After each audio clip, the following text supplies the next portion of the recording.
Hi all welcome to our channel turning P S C. അപ്പോൾ നമ്മളിന്ന് പഠിക്കാനായിട്ട് പോകുന്നത് നമ്മൾ പഠിച്ചുകൊണ്ടിരുന്ന എന്തായിരുന്നു, സോഷ്യൽ സയൻസിലെ 9ാം ക്ലാസ്സിലെ ഇന്ത്യൻ സമ്പദ്ഘടന വിവിധ മേഖലകളിലൂടെ എന്ന ചാപ്റ്റർ ആയിരുന്നു. പാർട്ട് 1 എല്ലാവരും കണ്ടതിന് ശേഷം മാത്രം ഇത് കാണുക, കാരണം അതിൻ്റെ ബാലൻസ് കണ്ടിന്യൂവേഷൻ ആയിട്ടാണ് നമ്മൾ ചെയ്യുന്നത്. ഓക്കെ, ഇപ്പോൾ പ്ലേലിസ്റ്റാക്കി ആഡ് ചെയ്തിട്ടുണ്ട്, കൂടാതെ ഇതിൻ്റെ ലിങ്ക് ഡിസ്ക്രിപ്ഷനിലും കൊടുക്കുന്നതാണ്. ഓക്കെ, അപ്പോൾ നമുക്ക് സ്റ്റാർട്ട് ചെയ്യാം. അപ്പോൾ നമ്മൾ പഠിച്ചുകൊണ്ടിരുന്ന ഇന്ത്യൻ സമ്പദ്ഘടന വിവിധ മേഖലയുടെ അല്ലേ, നമ്മൾ primary sector, secondary sector, tertiary, പിന്നെന്താ GDP, GNP ഇതൊക്കെ പറഞ്ഞിട്ടായിരുന്നു നമ്മൾ ഈ ക്ലാസ് വൈൻഡപ്പ് ചെയ്തത്. അപ്പോൾ നമുക്ക് സ്റ്റാർട്ട് ചെയ്യാം. ഓക്കെ, നമ്മളിനി പഠിക്കാനായിട്ട് പോകുന്നത് അറ്റ ദേശീയ ഉൽപ്പന്നമാണ്. നമ്മൾ പഠിക്കാൻ പോകുന്നത് അറ്റ ദേശീയ ഉൽപ്പന്നം അഥവാ നെറ്റ് നാഷണൽ പ്രൊഡക്റ്റ്, NNP എന്നും പറയാം. ഓക്കെ, ഒരു വാഹനമോ യന്ത്രമോ വാങ്ങി ഉപയോഗിക്കുമ്പോൾ വർഷം കഴിയും തോറും അതിൻ്റെ പ്രവർത്തനക്ഷമത കുറഞ്ഞു വരുന്നു. നമുക്കറിയാം അല്ലേ, നമ്മളിപ്പോൾ ഈ വർഷം ഒരു വണ്ടി വാങ്ങിച്ചു കഴിഞ്ഞാൽ എന്താണ്, അടുത്ത വർഷമൊക്കെ ആകുമ്പോഴത്തേക്കും അതിൻ്റെ എന്താ ക്ഷമതയൊക്കെ കുറച്ച് കുറയുകയൊക്കെ ചെയ്യും അല്ലേ. അപ്പം അതായത് ഏതൊരു വസ്തുവും ഉപയോഗിക്കും തോറും ആ വസ്തുവിന് പഴക്കവും തേയ്മാനവും സംഭവിക്കുന്നു. ഇത്തരം തേയ്മാനം പരിഹരിക്കാൻ ആവശ്യമായ ചെലവിനെയാണ് തേയ്മാന ചെലവെന്ന് പറഞ്ഞത് അല്ലേ. നമ്മൾ ആ പഴക്കം ചെന്ന ഇതിന് നമ്മൾ മാറ്റി പുതിയതാക്കും അല്ലേ. അങ്ങനെ അതിന് വേണ്ടിയിട്ട് നമ്മൾ പരിഹരിക്കാൻ ആവശ്യമായ ചെലവിനെയാണ് നമ്മൾ തേയ്മാന ചെലവ് അഥവാ ഡിപ്രീസിയേഷൻ കോസ്റ്റ് എന്ന് പറയുന്നത്. ദേശീയ വരുമാനം കണക്കാക്കുമ്പോൾ തേയ്മാന ചെലവുകൾ പരിഗണിക്കാറുണ്ട്. അതായത് ദേശീയ നാഷണൽ ഇൻകം കണക്കാക്കുമ്പോൾ നമ്മൾ തേയ്മാന ചെലവും പരിഗണിക്കാറുണ്ട്. മൊത്ത ദേശീയ ഉൽപ്പന്നത്തിൽ നിന്ന് തേയ്മാന ചെലവ് കുറയ്ക്കുമ്പോൾ ലഭ്യമാകുന്നതാണ് അറ്റ ദേശീയ ഉൽപ്പന്നം അഥവാ NNP എന്ന് പറയുന്നത്. ഓക്കെ, അതായത് മൊത്ത ദേശീയ ഉൽപ്പന്നം നമ്മൾ പഠിച്ചായിരുന്നു GNP അല്ലേ. GNPക്ക് അത് നമ്മൾ ഡിപ്രീസിയേഷൻ കോസ്റ്റ് കുറയ്ക്കുന്നതാണ് നമുക്ക് NNP കിട്ടുന്നത്. ഓക്കെ, അറ്റ ദേശീയ ഉൽപ്പന്നം = മൊത്ത ദേശീയ ഉൽപ്പന്നം മൈനസ് തേയ്മാന ചെലവ്. NNP = GNP minus depreciation cost. Clear ആയെന്ന് പ്രതീക്ഷിക്കുന്നു. നമ്മൾ അടുത്തത് പ്രതിശീർഷ വരുമാനം, പെർ ക്യാപിറ്റ ഇൻകം. നമ്മളിനി പറയാനായിട്ട് പോകുന്നത് പ്രതിശീർഷ വരുമാനം അഥവാ പെർ ക്യാപിറ്റ ഇൻകം, PCI. ഒരു സമ്പദ് വ്യവസ്ഥയുടെ സാമ്പത്തിക സ്ഥിതി മനസ്സിലാക്കുന്നതിന് നാം ഉപയോഗിക്കുന്ന മറ്റൊരു അളവുകോലാണ് പ്രതിശീർഷ വരുമാനം. അതായത് ഒരു സമ്പദ് വ്യവസ്ഥയുടെ സാമ്പത്തിക സ്ഥിതി മനസ്സിലാക്കാൻ വേണ്ടിയിട്ട് നമ്മൾ ഉപയോഗിക്കുന്ന മറ്റൊരു കാര്യമാണ്, അല്ലെങ്കിൽ മറ്റൊരു അളവുകോലാണ് ഇതെന്ന് പറയുന്നത് പെർ ക്യാപിറ്റ ഇൻകം എന്ന് പറയുന്നത്. ദേശീയ വരുമാനത്തെ രാജ്യത്തിൻ്റെ ആകെ ജനസംഖ്യ കൊണ്ട് ഹരിക്കുമ്പോൾ കിട്ടുന്നതാണ് പ്രതിശീർഷ വരുമാനം. അതായത് നമ്മളിപ്പോൾ നാഷണൽ ഇൻകം ഒക്കെ കണ്ടുപിടിച്ചല്ലേ, അതിന് എന്താണ് ചെയ്യുന്നത്, നമ്മുടെ ഇന്ത്യ എന്നല്ല, നമ്മുടെ രാജ്യത്തിൻ്റെ പോപ്പുലേഷൻ മൊത്തം ജനസംഖ്യ കൊണ്ട് ഹരിക്കുമ്പോൾ നമുക്ക് കിട്ടുന്ന ആ വാല്യൂ ആണ് എന്തെന്ന് പറയുന്നത്, പ്രതിശീർഷ വരുമാനം എന്ന് പറയുന്നത്. പ്രതിശീർഷ വരുമാനം അഥവാ PCI, പെർ ക്യാപിറ്റ ഇൻകത്തിൻ്റെയാണ് PCI. പ്രതിശീർഷ വരുമാനം = ദേശീയ വരുമാനം, നാഷണൽ ഇൻകം ഡിവൈഡഡ് ബൈ ആകെ ജനസംഖ്യ അഥവാ ടോട്ടൽ പോപ്പുലേഷൻ. നമ്മൾ കഴിഞ്ഞ ക്ലാസ്സിൽ പഠിച്ചതാണ് അല്ലേ. ഓക്കെ, ദേശീയ വരുമാനം കണക്കാക്കുന്നതിലെ പരിമിതികളാണ് ഇന്ന് നമ്മൾ പറയാനായിട്ട് പോകുന്നത്. Limitations in measuring national income. ദേശീയ വരുമാനം കണക്കാക്കുന്നത് പ്രധാനമായും രാജ്യത്തെ സാമ്പത്തിക സ്ഥിതി മനസ്സിലാക്കാനാണെങ്കിലും ഈ ശ്രമകരമായ പ്രവർത്തനത്തിന് ഒട്ടേറെ പ്രായോഗിക പ്രയാസങ്ങളും പരിമിതിയുണ്ട് അല്ലേ. ദേശീയ വരുമാനം കണക്കാക്കുന്നത് നമ്മൾ രാജ്യത്തെ സാമ്പത്തിക സ്ഥിതി അറിയാനാണ്, പക്ഷേ അതിനെന്ന് പറഞ്ഞു കഴിഞ്ഞാൽ ഭയങ്കര ഡിഫിക്കൾട്ടാണല്ലേ, നമുക്ക് പെട്ടെന്നൊന്നും ഇത് ചെയ്യാനായിട്ട് പറ്റത്തില്ല. അപ്പോൾ അതിൻ്റെ ലിമിറ്റേഷൻസ് അല്ലെ പരിമിതികളാണ് നമ്മളിനി നോക്കാനായിട്ട് പോകുന്നത്. കൃത്യമായ സ്ഥിതി വിവര കണക്കുകളുടെ അഭാവം അല്ലേ, നമുക്ക് എല്ലാ കാര്യങ്ങളും കൃത്യമായിട്ടുള്ളൊരു കണക്ക് അങ്ങനെയൊന്നും ഇല്ല അല്ലേ. അപ്പോൾ അതിൻ്റെ അഭാവം മൂലം എന്താണ്, നമുക്ക് ദേശീയ വരുമാനം കണക്കാക്കാനായിട്ട് പറ്റാതെ വരും. സാധന സേവനങ്ങളുടെ പണമൂല്യം ഒന്നിൽ കൂടുതൽ ഉൽപ്പാദന ഘട്ടങ്ങളിൽ രേഖപ്പെടുത്തുന്നതിനുള്ള സാധ്യത. അതായത് ഇപ്പോൾ ഒരേ കുടുംബത്തിൽ അല്ലേ നമ്മളൊരു അരി മേടിച്ചു, അപ്പോൾ എല്ലാവരും അതേ ആ ഒരു അരിയുടെ ആ ഒരു കണക്ക്, അല്ലെങ്കിൽ എക്സാമ്പിൾ പറഞ്ഞതാണ് കേട്ടോ. ഓക്കെ, അപ്പോൾ അങ്ങനെ നമ്മൾ പറഞ്ഞു കഴിഞ്ഞാൽ എന്താണ്, റെപ്പിറ്റേഷൻ വരും അല്ലേ. അപ്പോൾ എന്താണ്, സാധന സേവനങ്ങളുടെ പണമൂല്യം ഒന്നിൽ കൂടുതൽ ഉൽപ്പാദന ഘടകങ്ങളിൽ രേഖപ്പെടുത്താനുള്ള സാധ്യത, ഡബിൾ കൗണ്ടിങ്. അതെന്ന് പറയുന്നത് എന്താണ്, ഇതിൻ്റെ പരിമിതിയിൽ പെടുന്ന കാര്യമാണ്. ഉൽപ്പാദിപ്പിക്കുന്ന ഉൽപ്പന്നങ്ങളും സേവനങ്ങളും സ്വന്തം ആവശ്യങ്ങൾക്ക് വേണ്ടി ഉപയോഗിക്കുന്ന ഇതിൽ ഉൾപ്പെടുന്നില്ല. അതായത് ഇപ്പം ഞാനൊരു സാധനം പ്രൊഡ്യൂസ് ചെയ്തു, അത് ഞാൻ എൻ്റെ ആവശ്യത്തിന് മാത്രം ഉപയോഗിക്കുകയാണെങ്കിൽ അതെന്താണ്, നമ്മൾ ഇത് എന്ന് പറയുന്നത് നാഷണൽ ഇൻകത്തിനകത്ത് നമ്മൾ ഉൾപ്പെടുത്തത്തില്ല. വിപണിയിൽ വില നിശ്ചയിക്കപ്പെടാത്ത സാധനങ്ങളും സേവനങ്ങളും സാധാരണയായി ദേശീയ വരുമാനത്തിൽ ഉൾപ്പെടുന്നില്ല. അതായത് വിലയില്ലാത്ത സാധനങ്ങളൊന്നും എന്താണ് നമ്മൾ നാഷണൽ ഇൻകത്തിൽ പെടുത്താറില്ല. ഗാർഹിക ജോലി ദേശീയ വരുമാനത്തിൽ കണക്കാക്കപ്പെടുന്നില്ല. നമ്മൾ കഴിഞ്ഞ ക്ലാസ് പറഞ്ഞല്ലേ, നമ്മൾ വീട്ടിൽ ചെയ്യുന്ന കാര്യങ്ങളൊന്നും നമ്മൾ എന്താണ്, അതായത് ദേശീയ വരുമാനം നാഷണൽ ഇൻകത്തിനകത്ത് കണക്കാക്കാറില്ല. ഒന്നും കൂടെ പറയാം, കൃത്യമായ സ്ഥിതി വിവര കണക്കുകളുടെ അഭാവം, സാധന സേവനങ്ങളുടെ പണമൂല്യം ഒന്നിൽ കൂടുതൽ ഉൽപ്പാദന ഘട്ടങ്ങളിൽ രേഖപ്പെടുത്താനുള്ള സാധ്യത, ഉൽപ്പാദിപ്പിക്കുന്ന ഉൽപ്പന്നങ്ങളും സേവനങ്ങളും സ്വന്തം ആവശ്യങ്ങൾക്ക് വേണ്ടി ഉപയോഗിക്കുന്നത് ഇതിൽ ഉൾപ്പെടുന്നില്ല. വിപണിയിൽ വില നിശ്ചയിക്കപ്പെടാത്ത സാധനങ്ങളും സേവനങ്ങളും സാധാരണയായി ദേശീയ വരുമാനത്തിൽ ഉൾപ്പെടുത്താറില്ല. ഗാർഹിക ജോലി ദേശീയ വരുമാനത്തിൽ കണക്കാക്കാറില്ല. അപ്പോൾ ഇത്രയും കാര്യങ്ങളാണ് എന്തെന്ന് പറയുന്നത്, ഇതിൻ്റെ ലിമിറ്റേഷൻസ് എന്ന് പറയുന്നത്. ഇത്തരം പരിമിതികൾ ഉണ്ടെങ്കിലും ഇവ പരിമിതി പരിഹരിച്ചുകൊണ്ട് ദേശീയ വരുമാനം കൃത്യമായി കണക്കാക്കുവാൻ നാഷണൽ സ്റ്റാറ്റിസ്റ്റിക്കൽ ഓഫീസർ ശ്രമിച്ചു വരുന്നു അല്ലേ. നമ്മൾ പറഞ്ഞു NSO ഇത് ശ്രമിച്ചു വരുന്നു. ദേശീയ വരുമാനം കണക്കാക്കുമ്പോൾ സമ്പദ്ഘടനയിലെ വിവിധ മേഖലകളിലെ വരുമാനം രാജ്യത്തിന്റെ ആകെ വരുമാനത്തെ നിർണ്ണയിക്കുന്നതിനാൽ ഓരോ മേഖലകളെയും നാം ശക്തമാക്കേണ്ടതായുണ്ട്.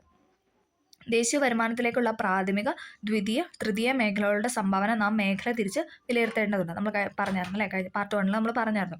പ്രാഥമിക മേഖല, ദ്വിതീയ മേഖല, തൃതീയ മേഖല എന്ന് തിരിച്ചിട്ട് അവിടുന്ന് എത്രത്തോളം അല്ലേ സംഭാവന ലഭിക്കുന്നുണ്ടെന്നൊക്കെ നമ്മൾ കണ്ടെത്താനായിട്ട് പറയുന്നത് ഉൽപ്പന്ന രീതിക്കകത്ത് നമ്മൾ പറഞ്ഞായിരുന്നു. ഓരോ മേഖലയുടെയും ദേശീയ വരുമാനത്തിലേക്കുള്ള സംഭാവന ആ മേഖലയുടെ പ്രവർത്തന നിലവാരത്തെക്കുറിച്ച് മാത്രമല്ല മറ്റ് മേഖലകളുമായുള്ള പരസ്പര ആശ്രയത്തെക്കുറിച്ചും സൂചന നൽകുന്നു. ഓക്കെ, ക്ലിയർ ആയെന്ന് പ്രതീക്ഷിക്കുന്നു. അടുത്താണ് ഇന്ത്യയുടെ ദേശീയ വരുമാനത്തിൽ വിവിധ മേഖലകളുടെ സംഭാവന. നമ്മളിനി പറയാനായിട്ട് പോകുന്നത് sectoral contribution to India's national income.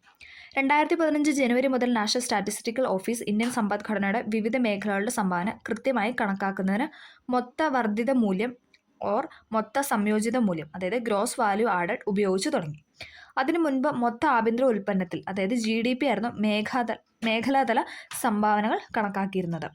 മൊത്ത വർദ്ധിത മൂല്യം അഥവാ GVA, gross value added, GVA, മൊത്ത വർദ്ധിത മൂല്യം GVA പ്രകാരം സമ്പദ്ഘടനയിലെ ഓരോ മേഖലയുടെയും സംഭാവന താരതമ്യേന വേഗത്തിലും കൃത്യമായി കണക്കാക്കാനായിട്ട് സാധിക്കുന്നു. ഓക്കെ, അപ്പോൾ എന്താണ് പറഞ്ഞത്? നമ്മൾ 2015 മുൻപ് എന്താണ് നമ്മൾ GDP വെച്ചിട്ടായിരുന്നു കണക്കാക്കേണ്ടിരുന്നത്. അതിനുശേഷം എന്താണ് നാഷണൽ സ്റ്റാറ്റിസ്റ്റിക്കൽ ഓഫീസ് GVA വെച്ചിട്ട് ഇത് കണക്കാക്കാനായിട്ട് തുടങ്ങി. അപ്പോൾ എന്താണ് കൂടുതൽ എളുപ്പത്തിലും കൃത്യമായി നമുക്കത് കിട്ടാനായിട്ട് തുടങ്ങി. ഓക്കെ, മൊത്ത വർദ്ധിത മൂല്യം ഓർ മൊത്ത സംയോജിത മൂല്യം, ഗ്രോസ് വാല്യൂ ആഡഡ്, GVA കുറിച്ചാണ് നമ്മൾ പറയുന്നത്. ഓക്കെ, ഡിഗ്രി ലെവൽ എക്സാമിനൊക്കെ ചോദിക്കാറുണ്ട്. അതേപോലെ തന്നെ എല്ലാ എക്സാമിൻ്റെയൊക്കെ മെയിൻസിനാണ് ഇത് കൂടുതലും കണ്ടുവരുന്നത്. കാരണം കുറച്ചും കൂടെ ഡിഫിക്കൽട്ടായിട്ടുള്ള പോയിൻറ്റ്സ് വരുന്നത് മെയിൻസിനാണല്ലോ. അപ്പം ഓക്കെ, ഇതിൻ്റെ ജസ്റ്റ് ഇങ്ങനെ ഇക്വേഷൻ കാര്യങ്ങളൊക്കെയാണ് പ്രിലിംസിലൊക്കെ കണ്ടിട്ടുള്ളൂ. ഓക്കെ, അപ്പോൾ അതുകൊണ്ട് കൂടുതലായിട്ട് പഠിക്കാനായിട്ട് ശ്രമിക്കുക. ഓക്കെ, മൊത്ത വർദ്ധിത മൂല്യം അല്ലെങ്കിൽ മൊത്ത സംയോജിത മൂല്യമാണ് നമ്മൾ പറയാനായിട്ട് പോകുന്നത്. മൊത്ത വർദ്ധിത മൂല്യം GVA, ഗ്രോസ് വാല്യൂ ആഡഡ് അല്ലേ, എന്നത് സമ്പദ് വ്യവസ്ഥയിൽ ഉൽപ്പാദിപ്പിക്കുന്ന സാധനങ്ങളുടെയും സേവനങ്ങളുടെയും ആകെ മൂല്യമാണ്. ഗ്രോസ് എന്ന് പറയുമ്പോൾ തന്നെ മൊത്തമാണെന്ന് ഓർക്കുക കേട്ടോ. സേവനങ്ങളുടെയും ആകെ മൂല്യമാണ് എന്താണ് GVA എന്ന് പറയുന്നത്. ദേശീയ കണക്കിൽ മൊത്ത ഉൽപ്പന്നത്തിൻ്റെ മൂല്യത്തിൽ, അതായത് ഗ്രോസ് പ്രൊഡക്റ്റ് വാല്യൂവിൽ നിന്ന് ഇടനില ഉപഭോഗ മൂല്യം, വാല്യൂ ഓഫ് ഇൻ്റർമീഡിയറ്റ് കൺസപ്ഷൻ കുറച്ചാണ് മൊത്ത വർദ്ധിത മൂല്യം കണക്കാക്കുന്നത്. എന്താണ് നമ്മൾ പറഞ്ഞത്? ദേശീയ കണക്കിൽ മൊത്ത ഉൽപ്പന്നത്തിൻ്റെ മൂല്യം, അതായത് ഗ്രോസ് പ്രൊഡക്റ്റ് വാല്യൂവിൽ നിന്ന് നമ്മൾ എന്താണ് ഇടയ്ക്ക് നിന്ന് അല്ലെ ഇടനില ഉപഭോഗ മൂല്യം കുറയ്ക്കും. അന്നേരമാണ് നമുക്ക് മൊത്ത വർദ്ധിത മൂല്യം കണക്കാക്കാനായിട്ട് സാധിക്കുന്നത്. മൊത്ത വർദ്ധിത മൂല്യം ഇസ് ഈക്വൽ ടു മൊത്ത ഉൽപ്പന്ന മൂല്യം മൈനസ് ഇടനില ഉപഭോഗ മൂല്യം. Gross value added GVA is equal to gross product value minus value of intermediate consumption. ഒരു സാധനമോ സേവനമോ ഉൽപ്പാദിപ്പിക്കാൻ ഉപയോഗിച്ച അസംസ്കൃത വസ്തുക്കളുടെ ഉപഭോഗമാണ് ഇടനില ഉപഭോഗം അഥവാ ഇൻ്റർമീഡിയറ്റ് കൺസപ്ഷൻ എന്ന് പറയുന്നത്. അതായത് ഒരു സാധനമോ സേവനമോ അത് ഉൽപ്പാദിപ്പിക്കാനായിട്ട് ഉപയോഗിച്ച അസംസ്കൃത അല്ലേ, ഓരോ കാര്യങ്ങളും ഒരു സാധനം അല്ലെ ഒരു സേവനമൊക്കെ ചെയ്യാനായിട്ട് നമുക്ക് പല തരത്തിലുള്ള അസംസ്കൃത വസ്തുക്കളുടെ ആവശ്യമുണ്ട്. അപ്പോൾ അത് ഉപയോഗിച്ച അസംസ്കൃത വസ്തുക്കളുടെ ഉപഭോഗമാണ് ഇടനില ഉപഭോഗം എന്നതുകൊണ്ട് അർത്ഥമാക്കുന്നത്. ഓക്കെ, GVA കണക്കാക്കുമ്പോൾ ഉൽപ്പന്ന മൂല്യം മാത്രമേ നമ്മൾ കണക്കാക്കാറുള്ളൂ അല്ലേ. അതായത് ഉൽപ്പന്നത്തിന് മേലുള്ള നികുതിയോ അല്ലെങ്കിൽ സബ്സിഡികളോ അതൊന്നും നമ്മൾ പരിഗണിക്കാറില്ല. അതിൻ്റെ മൂല്യം മാത്രമാണ് നമ്മൾ ഗ്രോസ് വാല്യൂ ആഡഡ് കണക്കാക്കുമ്പോൾ നോക്കത്തുള്ളൂ. ഓക്കെ, എൻ്റെ ഉൽപ്പന്നത്തിൻ്റെ മൂല്യം മാത്രമേ എടുക്കത്തുള്ളൂ. അല്ലാതെ അതിന് നമ്മൾ എന്തെങ്കിലും ടാക്സ് കൊടുത്തിട്ടുണ്ടോ അല്ലെങ്കിൽ സബ്സിഡി നമുക്ക് കിട്ടിയിട്ടുണ്ടോ ഇതൊന്നും നമ്മൾ അതിനകത്ത് പരിഗണിക്കുന്നതല്ല. ഓക്കെ, എന്നാൽ GDP കണക്കാക്കുമ്പോൾ ഉൽപ്പന്ന നികുതിയും ഉൽപ്പന്നത്തിന് മേലുള്ള സബ്സിഡിയും തമ്മിലുള്ള വ്യത്യാസം മൊത്ത വർദ്ധിത മൂല്യത്തോടൊപ്പം കൂട്ടിച്ചേർക്കപ്പെടുന്നു. പക്ഷെ നമ്മൾ നമ്മളിപ്പോൾ പറഞ്ഞ ഗ്രോസ് വാല്യൂ ആഡഡാണ്. പക്ഷേ GDP ആണ് കണക്കാക്കുന്നത് എന്താണ് ഉൽപ്പന്നത്തിന് നികുതിയും അതായത് ഉൽപ്പന്നത്തിന് മേലുള്ള സബ്സിഡിയും തമ്മിലുള്ള വ്യത്യാസമൊക്കെ നമ്മൾ മൊത്ത വർദ്ധിത മൂല്യത്തോടൊപ്പം കൂട്ടിച്ചേർക്കാറുണ്ട്. ഓക്കെ, മൊത്ത ആഭ്യന്തര ഉൽപ്പന്നം ഇസ് ഈക്വൽ ടു മൊത്ത വർദ്ധിത മൂല്യം പ്ലസ് ഉൽപ്പന്നം നമ്മൾ പറഞ്ഞു നികുതി മൈനസ് സബ്സിഡി, ഉൽപ്പന്നത്തിൻ്റെ നികുതി മൈനസ് ഉൽപ്പന്ന subsidy. GDP is equal to gross value added plus പ്രൊഡക്റ്റിൻ്റെ ടാക്സ് അല്ല, ടാക്സ് കൊടുത്തതും സബ്സിഡി കിട്ടിയതും കുറച്ചു. ഓക്കെ, ഇനി നമ്മൾ പറയുന്നത് നികുതിയും സബ്സിഡിയാണ്. ടാക്സ് അഥവാ ടാക്സും സബ്സിഡിയും. ഓക്കെ, ക്ഷേമ പ്രവർത്തനങ്ങൾ, വികസന പ്രവർത്തനങ്ങൾ എന്നിങ്ങനെ പൊതു താല്പര്യത്തിന് വേണ്ടിയുള്ള ചെലവുകൾ വഹിക്കാനായി ജനങ്ങൾ സർക്കാരിന് നിർബന്ധമായും നൽകേണ്ട പണമാണ് നികുതി അല്ലേ. നമ്മൾ ഗവൺമെൻറ്റിന് നിർബന്ധമായിട്ട് നൽകേണ്ട പണമാണ് എന്തെന്ന് പറഞ്ഞാൽ ടാക്സ് അഥവാ നികുതി എന്ന് പറയുന്നത്. ഇനി സബ്സിഡി എന്താണ്? സാമൂഹിക സാമ്പത്തിക നയത്തിൻ്റെ അടിസ്ഥാനത്തിൽ വ്യക്തികൾക്കോ സ്ഥാപനങ്ങൾക്കോ സാധനങ്ങളുടെയോ സേവനങ്ങളുടെയോ മേൽ ഗവൺമെൻറ് നൽകുന്ന സാമ്പത്തിക പിന്തുണയോ ആനുകൂല്യമാണ് സബ്സിഡി അല്ലേ. നമ്മൾ സബ്സിഡിക്ക് സാധനങ്ങളൊക്കെ വാങ്ങാറുണ്ടല്ലേ. അതായത് ഗവൺമെൻറ് നൽകുന്ന സാമ്പത്തിക പിന്തുണ അല്ലേ, അങ്ങനെ വേണം നമുക്ക് സബ്സിഡി എന്ന് പറയാം. സാമൂഹിക സാമ്പത്തിക നയത്തിൻ്റെ അടിസ്ഥാനത്തിൽ വ്യക്തികൾക്കോ അല്ലെങ്കിൽ സ്ഥാപനങ്ങൾക്കോ സാധനങ്ങളുടെയോ സേവനങ്ങളുടെ മേൽ അപ്പോൾ വ്യക്തികൾക്കും സ്ഥാപനങ്ങൾക്കും എന്താണ് സാധനം അല്ലെങ്കിൽ സേവനങ്ങളുടെ മേൽ ഗവൺമെൻറ് നൽകുന്ന സാമ്പത്തിക പിന്തുണ, അല്ലേ, ഒരു പിന്തുണ നൽകുന്നതാണ് എന്തെന്ന് പറയുന്നത്, സബ്സിഡി എന്ന് പറയുന്നത്. ഓക്കെ, ക്ലിയർ ആയെന്ന് പ്രതീക്ഷിക്കുന്നു. ഇന്ത്യയുടെ ദേശീയ വരുമാനത്തിൽ വിവിധ കാലയളവിൽ പ്രാഥമിക, ദ്വിതീയ, തൃതീയ മേഖലകളിൽ നിന്നുള്ള മൊത്ത വർദ്ധിത മൂല്യം അഥവാ GVA ചുവടെ നൽകിയിരിക്കുന്നു. ഈ ഗ്രാഫിൽ കൊടുത്തിട്ടുണ്ട്. ഓക്കെ, കാർഷിക മേഖല, വ്യവസായ മേഖല, സേവന മേഖല. അതായത് ബ്ലൂ കളറിൽ തന്നിരിക്കുന്ന കാർഷിക മേഖല, പിന്നെ ഒരു ബ്രൗൺ ആ ഒരു കളറിൽ നൽകുന്ന വ്യവസായ മേഖല, ഗ്രീനാണ് സേവന മേഖല. അപ്പോൾ നമുക്കറിയാമല്ലേ, സേവന മേഖലയാണ് എപ്പോഴും തന്നെ മുന്നിൽ നിന്ന്. ആദ്യത്തെ കാലഘട്ടത്തിൽ എന്തായിരുന്നു, കാർഷിക മേഖലയായിരുന്നു. 2022-23 ആയപ്പോഴത്തേക്ക് എന്താണ്, കാർഷിക മേഖല കുറഞ്ഞു, അല്ലേ, 17% കുറഞ്ഞു, 55% സേവന മേഖല ഉയർന്നു വന്നു, അല്ലേ. ഇനി നമ്മൾ പഠിക്കാനായിട്ട് പോകുന്നത് സംസ്ഥാനത്തിൻ്റെ മൊത്ത വർദ്ധിത മൂല്യം അഥവാ മൊത്ത സംയോജിത മൂല്യമാണ്. അതായത് ഗ്രോസ് സ്റ്റേറ്റ് വാല്യൂ ആഡഡ്. അപ്പം GVA ആയിരുന്നു നമ്മൾ പറഞ്ഞത്, ഗ്രോസ് വാല്യൂ ആഡഡ് ആയിരുന്നു. ഇന്ന് നമ്മൾ സ്റ്റേറ്റിലോട്ട് പോകുന്നത്, അല്ലേ. കേരളത്തിൻ്റെ മൊത്ത വർദ്ധിത മൂല്യത്തിനും അതിൻ്റെ വിവിധ മേഖലകളുടെ സംഭാവനയിൽ കാലാനുസൃതമായ മാറ്റങ്ങൾ പ്രകടമാകുന്നുണ്ട്. ചുവടെ നൽകിയിരിക്കുന്ന ഗ്രാഫ് നിരീക്ഷിച്ച് കണ്ടെത്തുമെന്നാണ് പറഞ്ഞിരിക്കുന്നത്. അവിടെയും എന്താണ്, സ്ഥിതി ഏറെക്കുറെ സെയിം ആണല്ലേ, കാർഷിക മേഖല. പക്ഷേ അതേസമയം 2019-20 എന്ന് പറയുമ്പോഴത്തേക്കും ഓൾറെഡി എന്താണ്, സേവന മേഖല മുന്നിൽ തന്നെ ഉണ്ട്. ഇപ്പോഴും അങ്ങനെ തുടർന്നുകൊണ്ടിരിക്കുകയാണല്ലേ. പക്ഷേ അളവിൽ വ്യത്യാസമുണ്ട്. 2020 ആയപ്പോൾ കാർഷിക മേഖല 8-ൽ നിന്ന് 10 പിന്നെ അത് കുറഞ്ഞു, 9 8. അതേസമയം സേവന മേഖല നോക്കിക്കുക, 64.21 2019-20 കാലഘട്ടത്തിൽ. പിന്നെ അത് 60 2021 ആയപ്പോൾ 60, 21-22 ആയപ്പോൾ പിന്നെയും കുറച്ച് കൂടി 62. പിന്നെ 22-23 ആയപ്പോൾ വീണ്ടും കുറച്ചും കൂടെ, അല്ലെ, പോയിൻ്റേ കൂടിയിട്ടുള്ളൂ, 62.62. ഓക്കെ, ഇന്ത്യയുടെയും കേരളത്തിൻ്റെയും മൊത്ത വർദ്ധിത മൂല്യത്തിൽ തൃതീയ മേഖലയുടെ സംഭാവന മറ്റ് മേഖലകളെ അപേക്ഷിച്ച് കൂടുതലാണ്, അല്ലേ. കേരളത്തിൻ്റെ കാര്യം എടുത്താലും ഇന്ത്യയിലെ കാര്യം എടുത്താലും സേവന മേഖലയല്ലേ മുൻപന്തിയിൽ.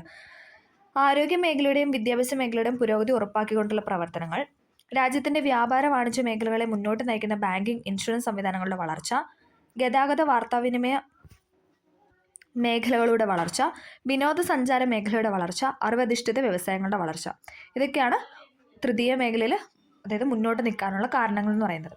എന്തൊക്കെയാണ്, ആരോഗ്യ മേഖലയുടെയും വിദ്യാഭ്യാസ മേഖലയുടെയും പുരോഗതി ഉറപ്പാക്കിക്കൊണ്ടുള്ള പ്രവർത്തനങ്ങൾ, രാജ്യത്തിൻ്റെ വ്യാപാര വാണിജ്യ മേഖലകളെ മുന്നോട്ട് നയിക്കുന്ന ബാങ്കിങ്, ഇൻഷുറൻസ് സംവിധാനങ്ങളുടെ വളർച്ച, ഗതാഗത വാർത്താവിനിമയ മേഖലകളുടെ വളർച്ച, വിനോദസഞ്ചാര മേഖലയുടെ വളർച്ച, അറിവധിഷ്ഠിത വ്യവസായങ്ങളുടെ വളർച്ച. ഇവയെല്ലാം GVA വിഹിതത്തിലേക്കുള്ള തൃതീയ മേഖലയുടെ സംഭാവന വർദ്ധിച്ചു വരുന്നതിന് കാരണമാകുന്നു. ഇനി നമ്മൾ പറയാൻ പോകുന്ന ഒരു ഇമ്പോർട്ടൻ്റ് ആയ കാര്യമാണ് അറിവധിഷ്ഠിത മേഖലയുടെ വളർച്ച. ഇപ്പം റീസെൻ്റ് ആയിട്ട് വരുന്ന എല്ലാ എക്സാമിനും കാണുന്ന ഒരു ക്വസ്റ്റൻ ആണ് കേട്ടോ.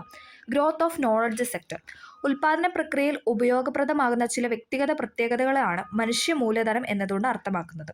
എന്താണ്, ഉൽപ്പാദന പ്രക്രിയയിൽ, അതായത് ഉൽപ്പാദിപ്പിക്കുന്ന പ്രക്രിയയിൽ ഉപയോഗപ്രദമാകുന്ന ചില വ്യക്തിഗത പ്രത്യേകതകൾ, അല്ലെ, ചില വ്യക്തികളുടെ പ്രത്യേകതകളാണ് മനുഷ്യ മൂലധനം എന്നതുകൊണ്ട് അർത്ഥമാക്കുന്നത്. ഇവയിൽ മനുഷ്യ വിഭവത്തിൻ്റെ അറിവ്, കഴിവ്, ആരോഗ്യം, വിദ്യാഭ്യാസം ഇവ ഉൾക്കൊള്ളുന്നുണ്ട്. മനുഷ്യ മൂലധനത്തിൽ പെടുന്നവയാണ് എന്തെന്ന് പറയുന്നത്, അറിവ്, കഴിവുകൾ, ആരോഗ്യം, വിദ്യാഭ്യാസം എന്നിവ. സാമ്പത്തിക വളർച്ച കൈവരിക്കുന്നതിനായി അറിവും സാങ്കേതികവിദ്യയും ഫലപ്രദമായി പ്രയോഗിക്കുന്ന മേഖലയാണ് അറിവധിഷ്ഠിത മേഖല.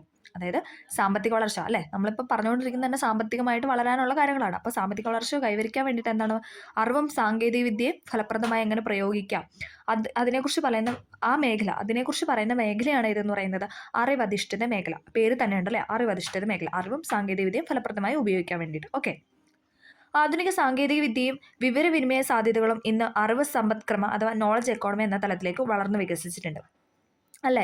ഇതെല്ലാം നമുക്ക് ഞൊടിയിടയിലാണ് കിട്ടുന്നത്, അല്ലേ. എന്ത് കാര്യം ഉണ്ടെങ്കിലും നമുക്ക് പെട്ടെന്ന് നമുക്ക് അറിവ് നേടാനുള്ള ഒരുപാട് ഫാക്ടേഴ്സ് ഇന്ന് നമ്മുടെ ഇടയിലുണ്ട്.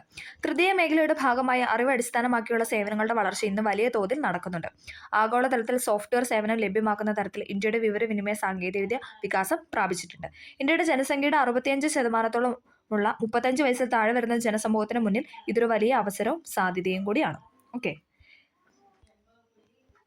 ഈ പശ്ചാത്തലത്തിൽ വിജ്ഞാന വിസ്ഫോടനത്തിന് ഫലമായി സാമ്പത്തികമായി മുന്നേറാനും അതുവഴി ജനക്ഷേമം വർദ്ധിപ്പിക്കാനും ഇന്ത്യക്ക് കഴിയും. അറിവധിഷ്ഠിത മേഖലകളുടെ വികസനത്തിന് സർക്കാർ മുൻഗണന നൽകുന്നുണ്ട്.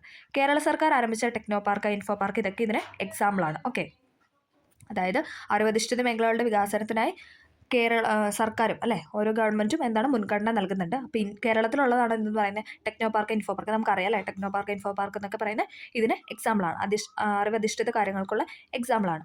അറിവധിഷ്ഠിത മേഖലയെ പരിപോഷിപ്പിക്കുന്നതിന് അനുകൂലമായ സാഹചര്യങ്ങൾ ഇന്ന് ഇന്ത്യയിൽ നിലനിൽക്കുന്നുണ്ട്. വിവിധ വിദേശ ഭാഷകൾ അനായാസം കൈകാര്യം ചെയ്യുന്ന ജനസമൂഹം, അല്ലേ, പലതരത്തിലുള്ള ഭാഷകൾ ചെയ്യുന്ന ആൾക്കാർ നമുക്കറിയാം, അല്ലേ. പണ്ടത്തെ വെച്ച് നോക്കുമ്പോൾ ഇപ്പോൾ ഒരുപാട് മെച്ചപ്പെട്ട് വരുന്നുണ്ട്.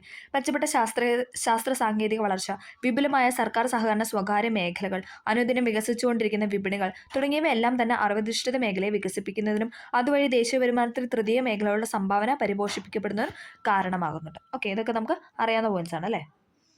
വിവിധ മേഖലകളിലെ തൊഴിൽ ഘടനയാണ് നമ്മൾ പറയുന്നത്. 2022-23 കാലയളവിൽ ഇന്ത്യയുടെ ദേശീയ വരുമാനത്തിലേക്ക് ഏറ്റവും കൂടുതൽ സംഭാവന ചെയ്ത സേവന മേഖലയാണ്. നമ്മൾ പറഞ്ഞല്ലേ, നമുക്ക് ഓരോ ഗ്രാഫ് കാണുമ്പോൾ നമുക്കറിയാം. ഇന്ത്യയിലെ വിവിധ മേഖലകളിലെ തൊഴിൽ ഘടനയിൽ വ്യത്യാസമുണ്ട്. ചുവടെ നൽകിയിട്ടുണ്ടെങ്കിൽ ഗ്രാഫ് നിരീക്ഷിക്കാനാണ് പറയുന്നത്. നമുക്കറിയാം, പ്രാഥമിക മേഖല, ദ്വിതീയ മേഖല, തൃതീയ മേഖല അല്ലേ കൊടുത്തിട്ടുണ്ട് അല്ലേ. 91 ആയിരുന്നപ്പോൾ എന്താണ്, പ്രാഥമിക മേഖലയിലായിരുന്നു കൂടുതൽ തൊഴിൽ അല്ലേ. 2001 കുറഞ്ഞു, 56ആയി. 2011 48%, 2019 43%. പക്ഷെ ആളുകൾ കൂടുതൽ തൊഴിൽ ചെയ്യുന്നത് എപ്പോഴും കൂടുതൽ പ്രാഥമിക മേഖലയാണ് അല്ലേ. ഓക്കെ, 2019-20 എന്താണ്, തൊഴിൽ ചെയ്യുന്നവരുടെ എണ്ണം, ആളുകൾ തൊഴിലെടുക്കുന്നവരുടെ എണ്ണം ഇപ്പോഴും കാർഷിക മേഖലയിൽ തന്നെയാണ് കൂടുതൽ.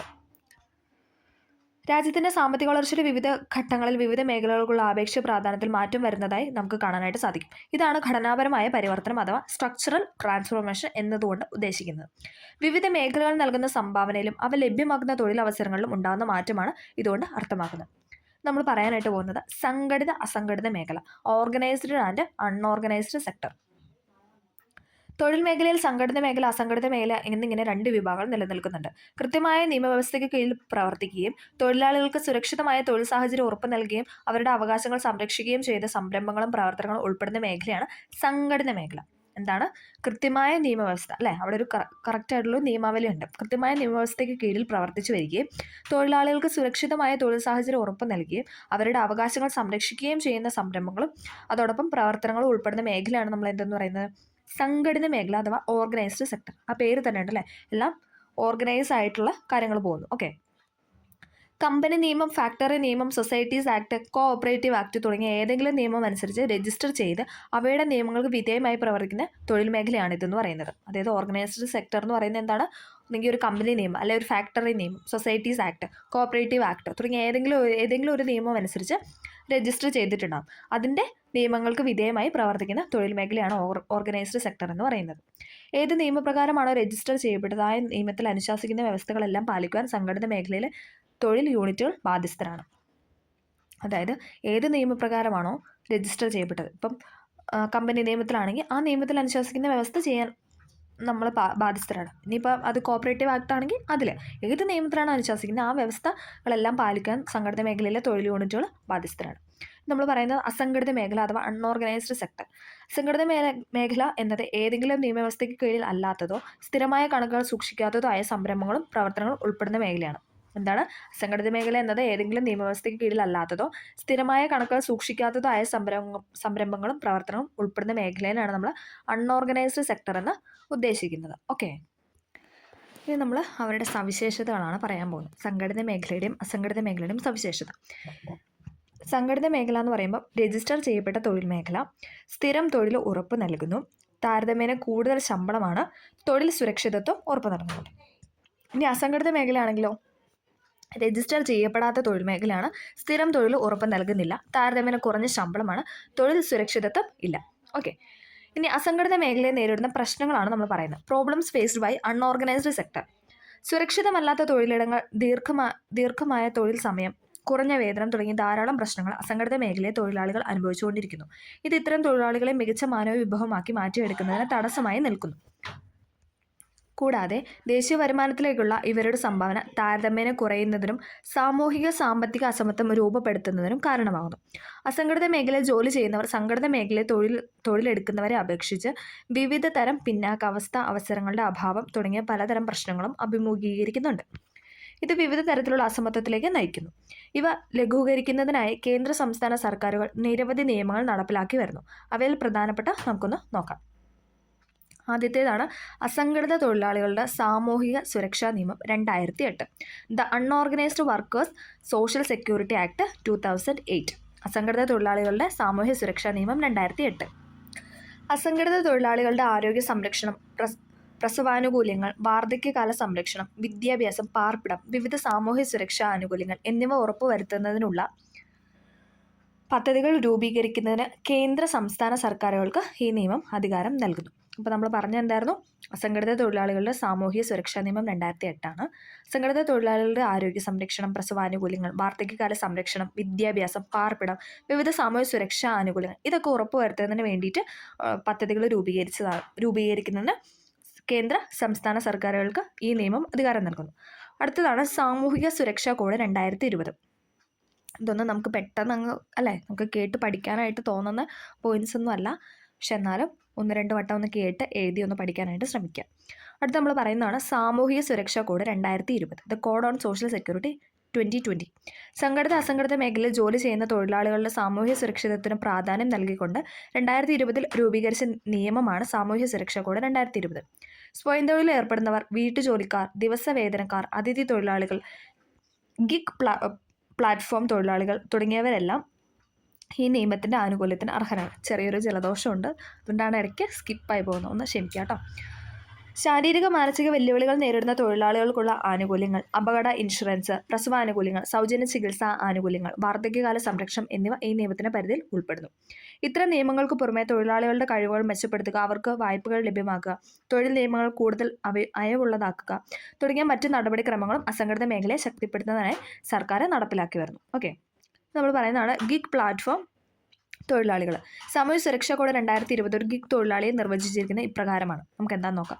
പരമ്പരാഗത തൊഴിലുടമ അല്ലെങ്കിൽ തൊഴിലാളി ബന്ധങ്ങൾക്ക് പുറത്തുള്ള ഒരു തൊഴിൽ ക്രമീകരണത്തിൽ പങ്കെടുക്കുകയും അത്തരം പ്രവർത്തനങ്ങളിൽ നിന്ന് സമ്പാദിക്കുകയും ചെയ്യുന്ന വ്യക്തി.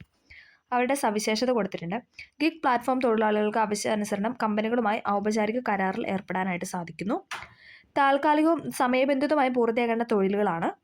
ഒരേ സമയം ഒന്നിലധികം സ്ഥാപനങ്ങളിൽ ജോലി ചെയ്യാനായിട്ട് സാധിക്കുന്നു. സമയത്തിനും സന്ദർഭത്തിനും അനുസരിച്ച് ജോലി ചെയ്യാനുള്ള സ്വാതന്ത്ര്യം ലഭ്യമാകുന്നു. താല്പര്യമുള്ള മേഖലകളിൽ ഇവർക്ക് കഴിവുകൾ പരീക്ഷിക്കാൻ അവസരം ലഭ്യമാകുന്നു. ഗിഗ് പ്ലാറ്റ്ഫോം തൊഴിലാളികൾ ഇന്ന് സമ്പദ്ഘടനയുടെ ഒരു പ്രധാന വിഭാഗമായി മാറിയിരിക്കുന്നു. ഫ്രീലാൻസർമാർ, സ്വതന്ത്ര കോൺട്രാക്ടർമാർ, വിവിധ ഓൺലൈൻ ഭക്ഷ്യവിതരണ തൊഴിലാളികൾ, ഡ്രൈവർമാർ തുടങ്ങിയവ ഗിഗ് പ്ലാറ്റ്ഫോം തൊഴിലാളികൾക്ക് ഉദാഹരണമാണ്. അപ്പോൾ എന്തൊക്കെയാണ്? ഫ്രീലാൻസർമാർ, സ്വതന്ത്ര കോൺട്രാക്ടർമാർ, വിവിധ ഓൺലൈൻ ഭക്ഷ്യവിതരണ തൊഴിലാളികൾ, ഡ്രൈവർമാരൊക്കെ ഗിഗ് പ്ലാറ്റ്ഫോം തൊഴിലാളികൾക്ക് എക്സാമ്പിളാണ്. ഓക്കെ, ഒരു രാജ്യത്തിൻ്റെ പ്രാഥമിക, ദ്വിതീയ, തൃതീയ മേഖലകളുടെ വളർച്ച ആ രാജ്യത്തിൻ്റെ സാമ്പത്തിക പുരോഗതിയിൽ സുപ്രധാനമായ പങ്ക് വഹിക്കുന്നു. സാമ്പത്തിക പുരോഗതിയെ നിർണ്ണയിക്കുന്ന ദേശീയ വരുമാനത്തിൻ്റെ വളർച്ച പ്രാഥമിക, ദ്വിതീയ, തൃതീയ മേഖലകളുടെ പരസ്പര ആശ്രയത്തിൽ അധിഷ്ഠിതമാണ്. അപ്പം നമ്മൾ പഠിച്ചെന്തായിരുന്നു? പ്രാഥമിക, ദ്വിതീയ, തൃതീയ മേഖലകളുടെ വളർച്ചയൊക്കെ ആയിരുന്നു അല്ലേ? സാമ്പത്തിക വികസനമായിരുന്നു നമ്മൾ പഠിച്ചുകൊണ്ടിരുന്നത്. അപ്പോൾ സാമ്പത്തിക പുരോഗതിയിൽ സുപ്രധാന പങ്ക് വഹിക്കുന്നുണ്ടെന്ന് നമുക്ക് ഈ ചാപ്റ്റർ വായിച്ചപ്പം അല്ലെങ്കിൽ നമുക്ക് പഠിച്ചപ്പോൾ അത് മനസ്സിലായി അല്ലേ? സാമ്പത്തിക പുരോഗതിയെ നിർണ്ണയിക്കുന്ന ദേശീയ വരുമാനത്തിൻ്റെ വളർച്ച പ്രാഥമിക, ദ്വിതീയ, തൃതീയ മേഖലകളുടെ പരസ്പര ആശ്രയം അല്ലേ? ഇവർ അങ്ങോട്ടും ഇങ്ങോട്ടും കണക്റ്റ് ആണെന്ന് നമ്മൾ ആദ്യം അല്ലേ പാർട്ട് 1 നമ്മൾ ആദ്യം ചാപ്റ്റർ വായിച്ചപ്പോൾ നമ്മൾ പറഞ്ഞു. അപ്പം ഇത്രയാണ് ഈ ചാപ്റ്ററിൽ പഠിക്കാനായിട്ടുള്ളത്. 9ാം ക്ലാസ്സിൽ തന്നെയായിട്ട് കുറച്ച് ഡീപ്പായിട്ടുണ്ടായിരുന്നു. GDPയും GNPയും NNPയും ഒക്കെ നമുക്ക് എപ്പോഴും ചോദിക്കുന്ന ക്വസ്റ്റ്യൻസ് ആണ്. എപ്പോഴും അത് ഇക്വേഷനായിട്ടാണ് കണ്ടിട്ടുള്ളത്. അപ്പം എല്ലാവർക്കും ഹെൽപ്ഫുൾ ആയെന്ന് വിചാരിക്കുന്നു. ഇഷ്ടമായെങ്കിൽ ലൈക്ക് ചെയ്ത് സപ്പോർട്ട് ചെയ്യുക. Okay, thank you.